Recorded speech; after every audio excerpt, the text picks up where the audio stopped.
this episode, burning topic, how do you find land?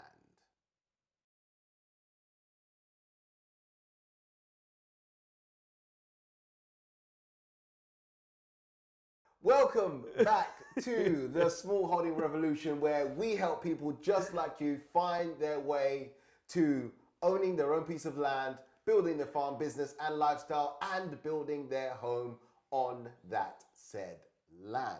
Whoop whoop. The floor is open. Discuss. All right. Discuss. So there are a couple of different ways you can do it. We are in the data and technology era. Yes. So everybody starts with a Google search. Yeah, Google. And I started with a Google search and it didn't get me very far. And I had to call David and say, so how do you find land? Because I started with Rightmove. Google search, then phone Dave. Yeah. I started with Rightmove. And I reckon most people would probably start with Rightmove. Yeah. Because that's where you find your student accommodation. That's where you find your next rental on accommodation after you graduated. And that's where a lot of people look for houses when they're trying to buy. Yeah. I started on Rightmove, getting the the inspiration going and going shopping. I love the shopping piece. Going to shop for some farms. I loved it. That's it. It's the exciting bit. Yeah. So Well, Rightmove has got its Rightmove has its merits, and we can go into detail as to how you can get the best out of Rightmove in the moment. And of course, they're the Rightmove analogues like Zoopla and Prime Location, what have you. But one of the worthwhile places to have a look for farmland in particular is a site called, let's get this wrong, UK Farms and Land, or was it UK Land and Farms? Got it totally wrong. It's UK Land Can you and remember? Farms. UK Land and Farms. I knew it. That's it. And that is a specific site. And many of the properties that are on there are also on Rightmove, but there are many that aren't. That's and they right. often, it's well worth having a look at.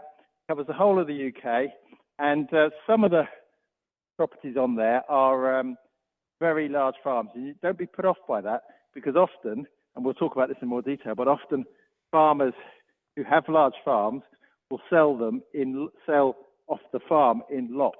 And what that means is they will divide up the cake. If you imagine a farm as a cake, they'll divide it up into separate. Sorry, by the way, if you can hear noises in the background, I'm actually planting trees whilst we're talking. So just put in some little hazel copies. Multitasking. So on UK Land and Farms, that's actually where I found my farm. Okay. Oh, is it really? Yeah, and I loved shopping on there. I loved it.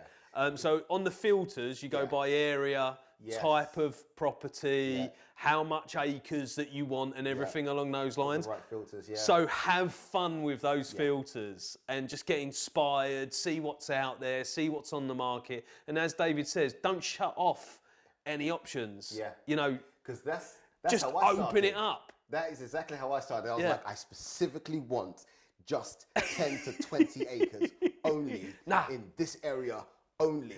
And I was like, search, 0. I remember speaking to David, I was like, I'm not really seeing very much. Are you sure this is the right website to use? And he was like, no, change your parameters. And it's David that put me on the whole idea of farmers will, sell their larger bits of land in smaller lots. So like, filters off, show me everything. And I was like, okay. 500 acres. I can see if I can speak to the estate agent to speak to the actual vendor say, I only want 15 to 20 acres. Like, can you just bring me off a little chunk on that little side over there? Yeah. And he can sell the rest. Because for them, I suppose, they don't really lose a great deal of money off the sale, because they want the transaction, right? They want the conversation. And they want the transaction. Exactly. Okay. Exactly. And there's a big difference in between there, because of obviously you got to bring in the vendor and we got to bring in you and match it. Then there's the negotiation, and things can fall out of bed. So get into a lot of conversations. Don't have a small view on things, because you won't have a lot of conversations. Exactly. All right. It took me 2 years to find my forever farm, my perfect site. I'm glad you told me that, because I've been feeling like I'm failing. Because I've been searching for months and months. No, it takes time. A couple of close calls. Well, can I go on. Can I come in here? Can I come in here? Because part of that search, when you start off and you're not from a farming background, you're not from an agricultural background. If you imagine your brain is like a computer that's just been bought from the Curry's Superstore or wherever, you've got no data in it, so you've got nothing to compare. You have no information. So the more you search, the more you do, the more knowledge, the more understanding you'll get as to what represents good value. That's right. The more, and this is without even going to view properties, by the way. That's a whole other thing, but the same principles apply. But it's really important to get into the habit, because after a period of time, you'll start to see trends. You'll start to get an understanding as to what's available, what represents good value. You'll see the difference between the cost of bare land versus the cost of land which has infrastructure. And in farming, that's very significant. Exactly. If there's land which has power, which has water, which is ring fenced, which has hard standing areas, maybe barns and roads and what have you, the cost is going to be significantly higher than if you go for bare land. That's right. Now, but bare land means that you have to create a lot of that infrastructure. But don't be put off by that, because like when we're looking for houses, we generally are looking for the finished thing, the house. We have virtually no land in the UK when we buy a house. We buy a postage stamp site, and then we have our house on our roof and our foundations and our sewers and our bedrooms and our blah, blah, blah. With land, you're buying the commodity. And if you find bare land, whether it be a part of a large farm sale or whether it be a piece on its own, you will tend to find that the price is the bare commodity price. So there's no inflationary values on top of the value of that land, because it's got these additional things that have been, someone's put effort into putting on. That's so right. You're buying it at real value. Exactly that. And it's an Unless amplifier it's very as well, small. right?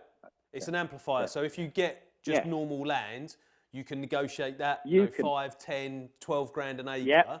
Okay. That the price doesn't really move a lot from there.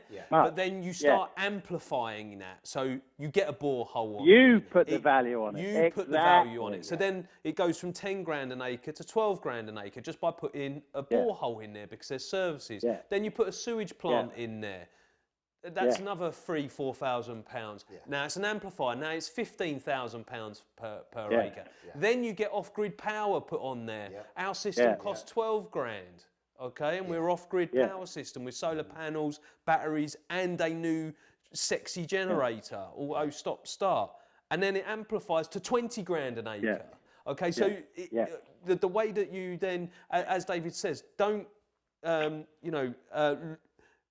discard anything. And it took us 2 years, but that 2 years wasn't, find my small parameters, that's my first viewing, I'm going to buy it in 2 years. In those 2 years, we went and kissed some frogs. We went to equestrian properties and saw some potential. We went to farmhouses and saw that it was overpriced. We went to bare land and saw whether we were up for the challenge and what infrastructure that we could have, what highways was the impact and everything along those lines. So then when you go back to UK farms and go shopping again, you spot different opportunities. Because you've kissed the frogs and kicked the tyres, you go back into the websites and you see different opportunities. You might even look at the same property that you looked at before and dismissed and suddenly go, oh, actually, that's pretty good, because you'll see things that you didn't realise before, because you've done the legwork, you've done the research, you've educated yourself. Your subconscious has become attuned to what possibilities are.